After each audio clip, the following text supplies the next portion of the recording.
मेरे प्यारे देशवासियों, नमस्कार। मन की बात में आपका स्वागत है, अभिनंदन है। मन की बात देश और देशवासियों की उपलब्धियों को सामने लाने का एक मजबूत प्लेटफॉर्म है।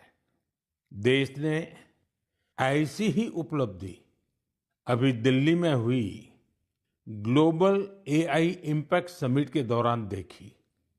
कई देशों के नेता, उद्योग जगत के लीडर्स, इनोवेटर्स और स्टार्टअप सेक्टर से जुड़े लोग एआई इम्पैक्ट समिट के लिए भारत मंडपम में एकत्र हुए।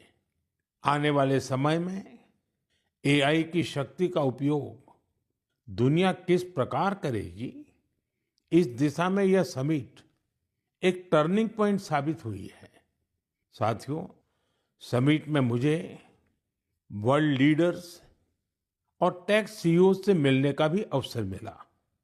एआई समिट की एग्जीबिशन में मैंने वर्ल्ड लीडर्स को ढेर सारी चीजें दिखाई।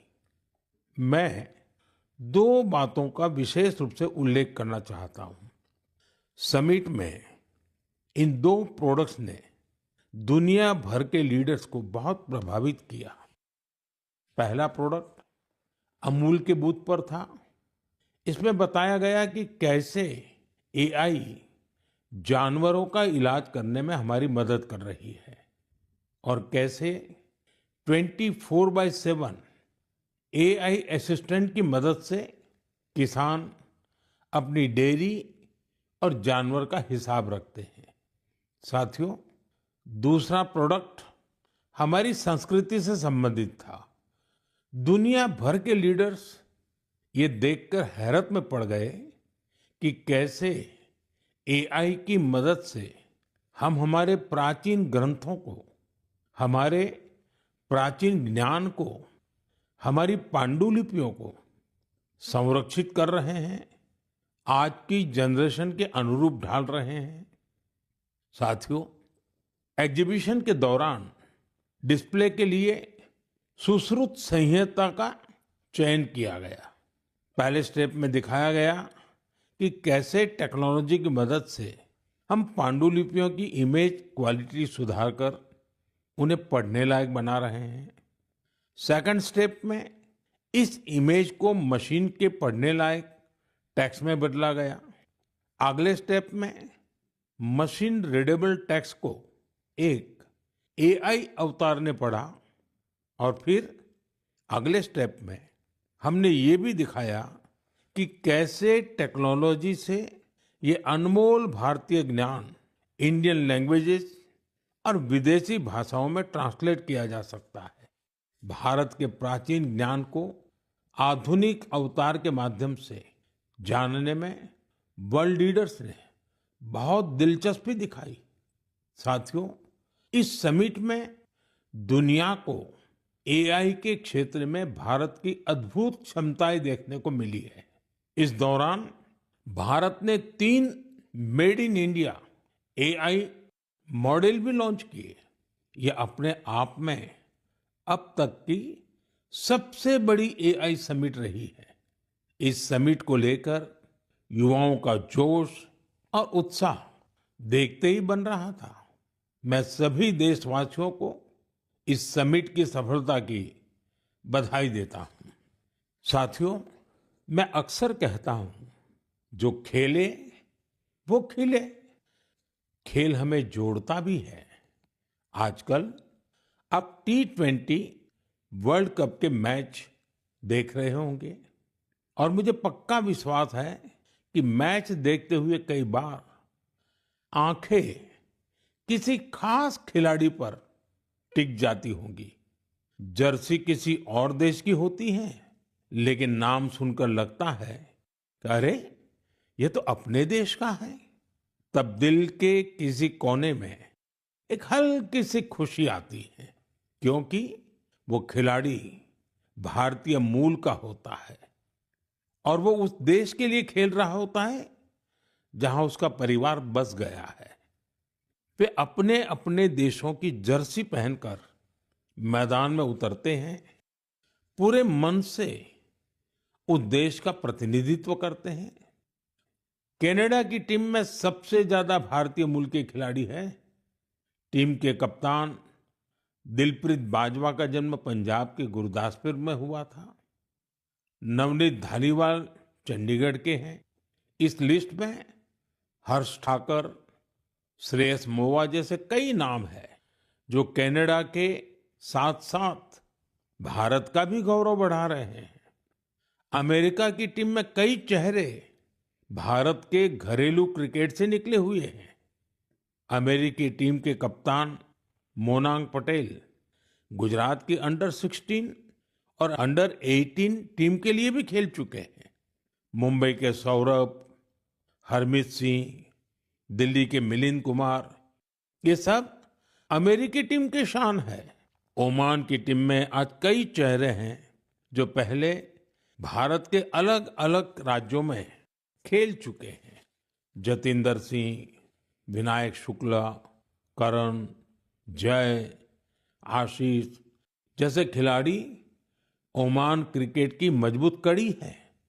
न्यूजीलैंड, यूएई और इटली की टीमों में भी भारतीय मूल के खिलाड़ी अपनी जगह बना रहे हैं। ऐसे कितने ही भारतीय मूल के खिलाड़ी हैं जो अपने देश का गौरव बढ़ा रहे हैं, वहां के युवाओं के लिए प्रेरणा बन रहे हैं। भारतीयता की यही तो विशेषता है।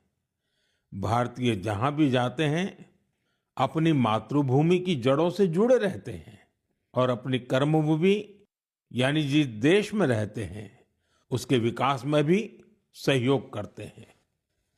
मेरे प्यारे देशवासियों, किसी भी माता पिता के लिए अपने बच्चे को खोने से बड़ा दुख कुछ और हो ही नहीं सकता। छोटे से बच्चे को खोने का दुख तो और भी गहरा होता है। कुछ ही दिन पहले हमने केरला की एक नन्ही मासूम आलिन शेरिन अब्राहम को खो दिया है। महज 10 महीनों में वो इस दुनिया से चली गई। कल्पना कीजिए, उसके सामने पूरी जिंदगी थी जो अचानक खत्म हो गई। कितने ही सपने और खुशियां अधूरी रह गई। उसके पेरेंट्स जिस पीड़ा से गुजर रहे होंगे उसे शब्दों से व्यक्त नहीं किया जा सकता है।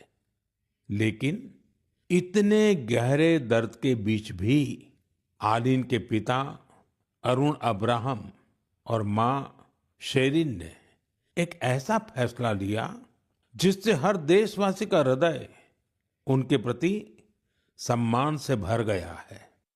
उन्होंने आलिन के अंगदान का फैसला किया।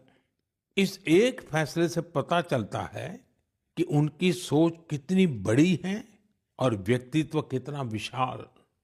एक तरफ वे अपनी बच्ची को खोने के शोक में डूबे थे, तो वहीं दूसरों की मदद का भाव भी उनमें भरा था। वे चाहते थे कि किसी भी परिवार को ऐसा दिन देखना न पड़े। आलिन शेरिन अब्राहम आज हमारे बीच नहीं है, लेकिन उसका नाम देश के कम उम्र की ऑर्गन डोनर्स में जुड़ गया है। साथियों, इन दिनों भारत में ऑर्गन डोनेशन को लेकर जागरूकता लगातार बढ़ रही है। इससे उन लोगों की मदद हो रही है जिन्हें इसकी जरूरत है। इसके साथ ही देश में मेडिकल रिसर्च को भी बल मिल रहा है। इस दिशा में कई संस्थाएं और लोग असाधारण कार्य कर रहे हैं। साथियों, केरला की आलिन की तरह ही ऐसे बहुत से लोग हैं जिन्होंने ऑर्गन डोनेशन के जरिए किसी को दूसरा जीवन दिया है। जैसे दिल्ली की लक्ष्मी देवी जी हैं। उन्होंने बीते वर्ष केदारनाथ की यात्रा की। इसके लिए उन्हें 14 किलोमीटर की ट्रैकिंग करनी पड़ी। आपको ये जानकर हैरानी होगी कि उन्होंने यह यात्रा हार्ट ट्रांसप्लांट के बाद की। उनका हार्ट केवल 15% ही काम कर रहा था। ऐसे में उन्हें एक डोनर का हार्ट मिला, जिसकी मृत्यु हो गई थी। इसके बाद तो उनका जीवन ही बदल गया। पश्चिम बंगाल के गौरांग बनर्जी 2 बार नाथुला गए हैं। ये समुद्र तल से 14,000 फीट की ऊंचाई पर है। और खास बात यह है कि उन्होंने यह उपलब्धि लंग ट्रांसप्लांट के बाद हासिल की। राजस्थान में सीकर के रामदेव सिंह जी को किडनी ट्रांसप्लांट कराना पड़ा था। आज वे स्पोर्टिंग एक्टिविटी में कमाल कर रहे हैं। साथियों, आपको इस तरह के बहुत से प्रेरक उदाहरण देखने को मिल जाएंगे। इससे यह बात फिर साबित होती है कि किसी एक की नेक पहल न जाने कितने लोगों की जिंदगी बदल सकती है।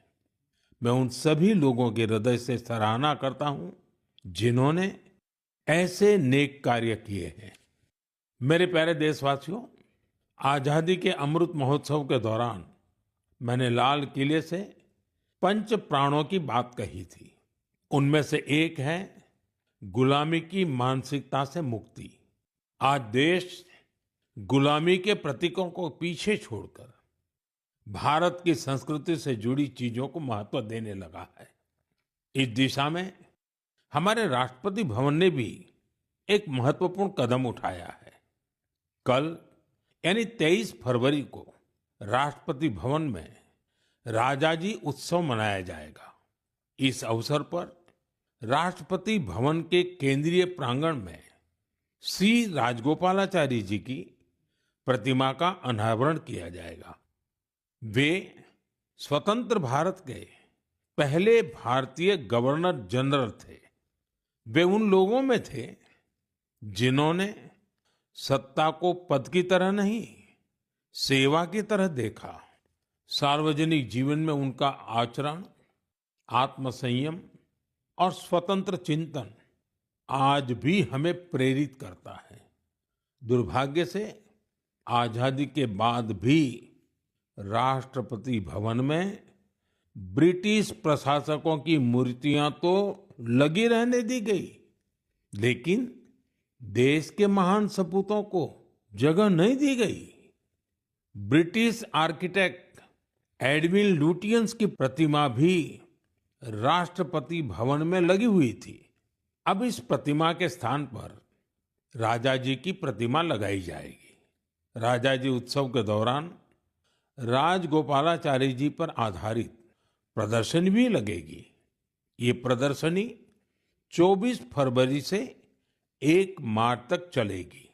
मौका निकालकर आप भी इसे देखने जरूर जाइएगा। मेरे प्यारे देशवासियों, मन की बात में मैंने आपसे डिजिटल अरेस्ट पर विस्तार से बात की है। इसके बाद देश में डिजिटल अरेस्ट और डिजिटल फ्रॉड को लेकर हमारे समाज में काफी जागरूकता आई, लेकिन अभी भी हमारे आसपास ऐसी घटनाएं हो रही हैं जो अक्षम्य है। निर्दोष लोगों को डिजिटल अरेस्ट और फाइनेंशियल फ्रॉड का निशाना बनाया जा रहा है। कई बार पता चलता है कि किसी सीनियर सिटीजन की जीवन भर की कमाई ठग ली गई। कभी किसी उन पैसों की ठगी हो जाती है जो उसने बच्चों की फीस जमा करने के लिए बचाए थे। कारोबारियों से धोखाधड़ी की खबरें भी हमें देखने को मिलती हैं। कोई फोन करता है और कहता है, मैं एक बड़ा अधिकारी हूं, आपको कुछ डिटेल्स शेयर करनी होगी। इसके बाद भोले भाले लोग ऐसा ही कर बैठते हैं। इसलिए आपका सतर्क रहना, जागरूक रहना बेहद जरूरी है। साथियों, आप सभी केवाईसी नो योर कस्टमर यानी अपने ग्राहक को जाने, इस प्रोसेस को तो जानते ही होंगे। कभी कभी जब आपको आपसे बैंक से केवाईसी अपडेट या री केवाईसी करवाने के मैसेज आते हैं तो मन में सवाल उठता है, मैंने तो पहले ही केवाईसी करवा रखी है, तो ये फिर क्यों? मेरा आपसे आग्रह है, झुंझलाइए नहीं। ये आपके पैसे की सुरक्षा के लिए ही है। हम सभी जानते हैं कि आजकल पेंशन, सब्सिडी, बीमा, यूपीआई सब कुछ बैंक खाते से जुड़ा है। इसी वजह से बैंक समय समय पर री केवाईसी करते हैं ताकि आपका बैंक अकाउंट सुरक्षित रहे। हाँ, इसमें भी आपको एक बात याद रखनी है, जो अपराधी हैं वो फर्जी कॉल करते हैं, एसएमएस और लिंक भेजते हैं।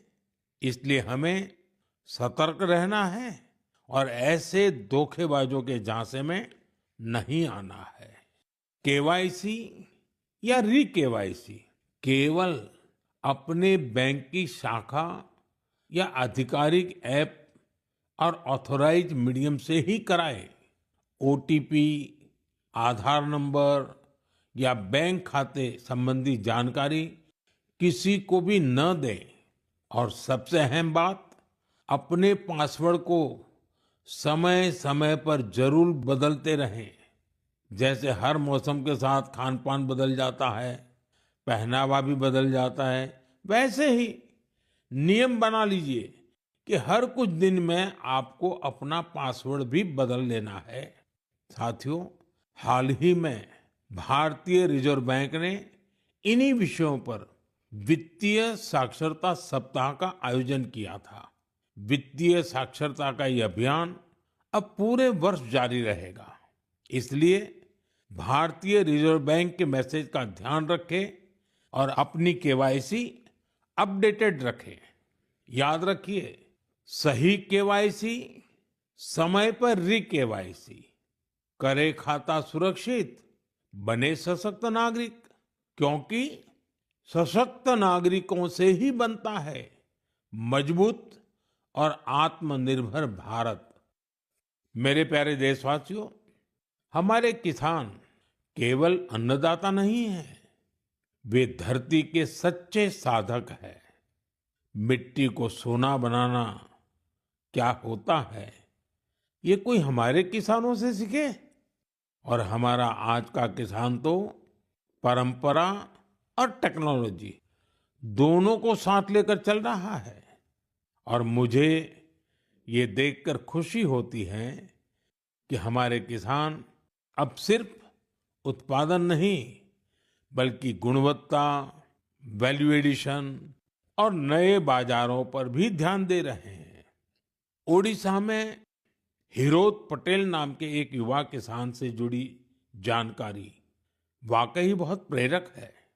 करीब 8 साल पहले तक वे अपने पिता शिवशंकर पटेल के साथ पारंपरिक ढंग से धान की खेती करते थे, लेकिन उन्होंने खेती को नए नजरिए से देखना शुरू किया। अपने खेत के तालाब के ऊपर उन्होंने मजबूत जालीदार ढांचा बनाया, उस पर बेल वाली सब्जियां उगाई, तालाब के चारों ओर केले, अमरूद और नारियल लगाए और तालाब में मछली पालन भी शुरू किया। यानी एक ही जगह पारंपरिक खेती भी हो रही है, सब्जी भी, फल भी, मछली भी। इससे जमीन का बेहतर उपयोग हुआ, पानी की बचत हुई और अतिरिक्त आमदनी भी मिली। आज दूर दूर से किसान उनका मॉडल देखने आते हैं। साथियों, केरला के त्रिशूर जिले में एक गांव ऐसा है जहां एक ही खेत में 570 तरह की धान की किस्में लगाई जाती हैं। इसमें स्थानीय किस्में भी हैं, हर्बल किस्में भी हैं और दूसरे राज्यों से लाई गई प्रजातियां भी हैं। ये केवल खेती नहीं, बीजों की विरासत को बचाने का महाअभियान है। हमारे किसानों की मेहनत का असर आंकड़ों में भी दिख रहा है। भारत आज दुनिया का सबसे बड़ा चावल उत्पादक देश बन चुका है। 15 करोड़ टन से अधिक चावल का उत्पादन ये छोटी उपलब्धि नहीं है। हम अपनी जरूरतें पूरी कर रहे हैं और दुनिया की फूड बास्केट में योगदान भी दे रहे हैं। साथियों, अब तो कृषि उत्पाद हवाई मार्ग से भी ज्यादा आसानी से विदेश पहुंच रहे हैं। कर्नाटका के नंजनगुड केले, मैसूरू पान के पत्ते और इंडी नींबू को मालदीव भेजा गया। ये उत्पाद अपने स्वाद और गुणवत्ता के लिए जाने जाते हैं और इन्हें जीआई टैग भी मिला है। आज का किसान क्वालिटी भी चाहता है, क्वांटिटी भी बढ़ा रहा है और अपनी पहचान भी बना रहा है। मेरे प्यारे देशवासियों, पिछले वर्ष इसी समय महाकुंभ की अद्भुत तस्वीरें आपको जरूर याद होगी। संगम के तट पर उमड़ता जनसागर, आस्था का अथाह प्रवाह और स्नान के उस पावन क्षण में जैसे भारत अपनी सनातन चेतना से साक्षात्कार कर रहा था। साथियों, महाकुंभ की वही धारा, वही माघ का महीना, वही श्रद्धा का स्वर जब उत्तर से दक्षिण की ओर बढ़ता है तो एक नई पहचान ले लेता है। साथियों, केरला की धरती पर भारत पूजा नदी के किनारे तिरुनावाया में सदियों पुरानी एक परंपरा रही है, मामंगम। इसे कई लोग महामाघ महोत्सव या केरला कुंभ भी कहते हैं। माघ के महीने में पवित्र नदी में स्नान और उस क्षण को जीवन का अमिट स्मरण बना लेना, यह इसकी आत्मा है। समय के साथ यह परंपरा जैसे ओझल हो गई थी। करीब 250 वर्षों तक यह आयोजन उसी भव्यता में नहीं हुआ था जैसे पहले हुआ करता था। लेकिन आज अपनी विरासत को फिर से पहचान रहे हमारे देश में इतिहास ने फिर करवट ली है। इस बार बिना किसी बड़ी घोषणा के केरला कुंभ का सफल आयोजन हुआ। लोगों ने इसके बारे में एक ने दूसरे को बताया, कानों कान बात पहुंचती गई और देखते ही देखते श्रद्धालु तिरुनावाया पहुंचने लगे। साथियों, महाकुंभ हो या केरला कुंभ, ये केवल स्नान का पर्व नहीं है, यह स्मृति का जागरण है, यह संस्कृति का पुनर्स्मरण है। उत्तर से दक्षिण तक नदियां भले अलग हो, किनारे भले अलग हो, पर आस्था की धारा एक ही है, यही भारत है। साथियों, हमारे देश में ऐसे लोग हमेशा जनता के दिलों में बसे रहते हैं, जिन्होंने समाज के कल्याण के लिए काम किया होता है, जिन्होंने अपने नेक कार्यों में जनता को प्राथमिकता दी होती है। अम्मा जयललिता जी ऐसी ही एक लोकप्रिय लीडर थी। 24 फरवरी उनके जन्मदिन का अवसर होता है। तमिलनाडु के लोगों का उनसे लगाव कितना गहरा था, यह मुझे आज भी राज्य के दौरे में दिखता है। अम्मा जयललिता जी का जिक्र होते ही तमिलनाडु के लोगों के चेहरे खिल उठते हैं। हमारी नारी शक्ति का जुड़ाव तो उनसे और विशेष रहा है। ऐसा इसलिए भी है क्योंकि सरकार में रहते हुए उन्होंने माताओं, बहनों और बेटियों के लिए कई सराहनीय प्रयास किए। राज्य में कानून व्यवस्था को दुरुस्त रखने के लिए भी उन्होंने बहुत ठोस कदम उठाए थे। देशभक्ति की भावना उनमें कूट-कूट कर भरी थी। इसके साथ ही भारत की सांस्कृतिक विरासत पर उन्हें बहुत गर्व था। अम्मा जयललिता जी के साथ हुई हर मुलाकात, हर प्रकार की बातचीत मेरे मन में आज भी ताजा है। वे गुजरात में 2002 और 2012 में हुए मेरे 2 शपथ ग्रहण समारोह में भी शामिल हुई थी, जब हम दोनों अपने अपने राज्य में मुख्यमंत्री थे। तब गुड गवर्नेंस जैसे विषयों पर अक्सर हमारे बीच बातचीत होती रहती थी। उनकी सोच बिल्कुल स्पष्ट थी और विचार बेहद सुलझे हुए। यह उनकी एक बड़ी खासियत थी।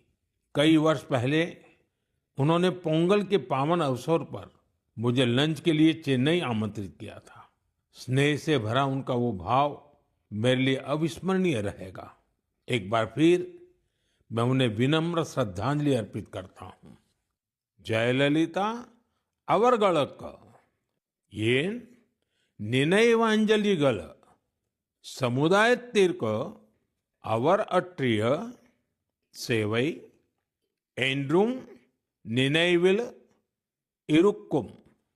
मेरे प्यारे देशवासियों, अब मैं बात करूंगा अपने प्यारे छोटे होनहार बच्चों से, उन बच्चों से जिनका इस समय एग्जाम चल रहा है।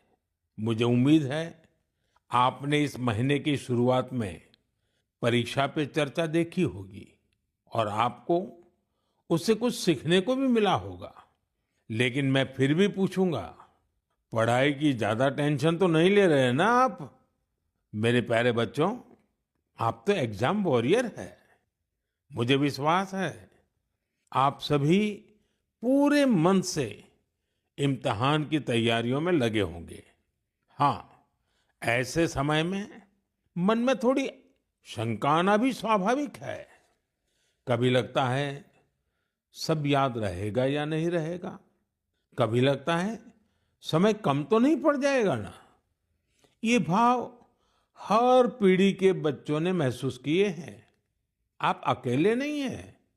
आप याद रखिए, आपका मूल्य आपकी मार्कशीट से तय नहीं होता।